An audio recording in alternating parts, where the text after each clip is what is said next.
मौका एक बार फिर से आम बजट का है। जी हां, देश का वो आम बजट जिसे लेकर देश का आम आदमी बेहद उम्मीद भरी नजरों से देख रहा है। वहीं दूसरी तरफ इसी आम बजट को लेकर सरकार के सामने चुनौती वो भी बेहद बड़ी है कि किस तरीके से अर्थव्यवस्था में दोबारा से जान फूंकी जाए, कैसे पटरी से नीचे उतर चुकी अर्थव्यवस्था को दोबारा पटरी पर लौटाया जाए और सरपट दौड़ाया जाए। और समझना आपको यह होगा कि इस बार आम आदमी की उम्मीदें और सरकार के सामने चुनौती दोनों ज्यादा बड़ी इसलिए हैं क्योंकि वो पिछला साल कोरोना काल 2020 जिसने अर्थव्यवस्था पर बेहद दबाव बनाया। तो कुल मिलाकर 2021 की शुरुआत कोरोना वैक्सीन के टीके के लिए तो हो गई, लेकिन अब अर्थव्यवस्था जो कोरोना के चलते बीमार हुई, कितनी उम्मीद की जाए 1 फरवरी वित्त मंत्री के पिटारे से क्या अर्थव्यवस्था के लिए वैक्सीन निकलेगी? ये वैक्सीन अगर निकलेगी तो क्या ये पूरी तरीके से तैयार वैक्सीन होगी या फिर अभी बात ट्रायल फेज पर आकर अटकेगी? वैक्सीन होगी तो किस तरीके की टीका लगाएंगी निर्मला सीतारमण? क्या उसका कुछ साइड इफेक्ट्स भी होंगे?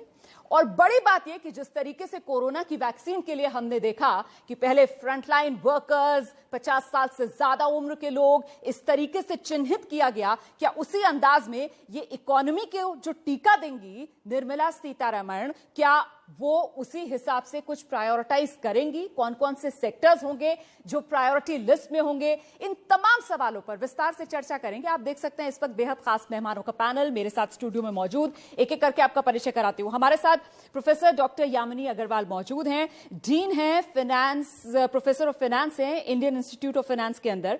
हमारे साथ दूसरे खास मेहमान इस चर्चा में शामिल हो रहे हैं डॉक्टर कौशल कांत, पूर्व जनरल सेक्रेटरी आरडीए एम्स। खास मेहमान मनोज गौड़ साहब इस चर्चा में हमारे साथ शिरकत कर रहे हैं, chairman managing director Gaur group और chairman affordable housing committee CREDAI के हैं। हमारे साथ इस वक्त इस चर्चा में शामिल हो रहे हैं आकाश जिंदल जी, जो एग्रीकल्चरल इकोनॉमिस्ट हैं, टैक्स एक्सपर्ट हैं। मेरे साथ दूसरी तरफ भी आप देख सकते हैं एक लंबा चौड़ा पैनल यहां पर मौजूद है। डॉक्टर अंशुमन कुमार देख रहे हैं आप, director surgical oncology and clinical lead academic services, Dharamshala Narayana super speciality hospital से जुड़ रहे हैं इस चर्चा में। हमारे साथ मौजूद हैं सुधीर अग्रवाल जी, एमडी हैं विक्ट्री वन ग्रुप के। इसके अलावा हमारे साथ निरुपमा सौंदररंजन जी हैं, जो पहले इंडिया फाउंडेशन में हेड ऑफ रिसर्च हैं, और साथ ही खास मेहमान पुष्पेंद्र सिंह जी हमारे साथ मौजूद हैं, किसान नेता के तौर पर अपनी बात रखेंगे। तो आइए शुरुआत करते हैं कि इकोनॉमी को जो वैक्सीन की जरूरत है, क्या वो इस बार निर्मला सीतारमण के पिटारे से निकलने वाली है? क्या उम्मीद? ऐसे में डॉक्टर अंशुमन, कोरोना की वैक्सीन तो आ गई, अब अर्थव्यवस्था के लिए आम बजट में वित्त मंत्री के पास कौन सा टीका होगा? बिल्कुल, कोरोना एक नैनो माइक्रोन वायरस ने पूरे विश्व को दिखाया, भारत को भी दिखा दिया किस तरह से हिला रख दिया। आपकी सिर्फ एक स्वास्थ्य व्यवस्था, स्वास्थ्य सुविधाओं की लचर हालत भारत ने देखी। और इस कोरोना काल में जितने प्राइवेट अस्पतालों ने मनमानी की, वो सबसे बड़ा इसका द्योतक हो सकता है कि किस तरह से सरकार की लचर हालत का नाजायज फायदा उठा।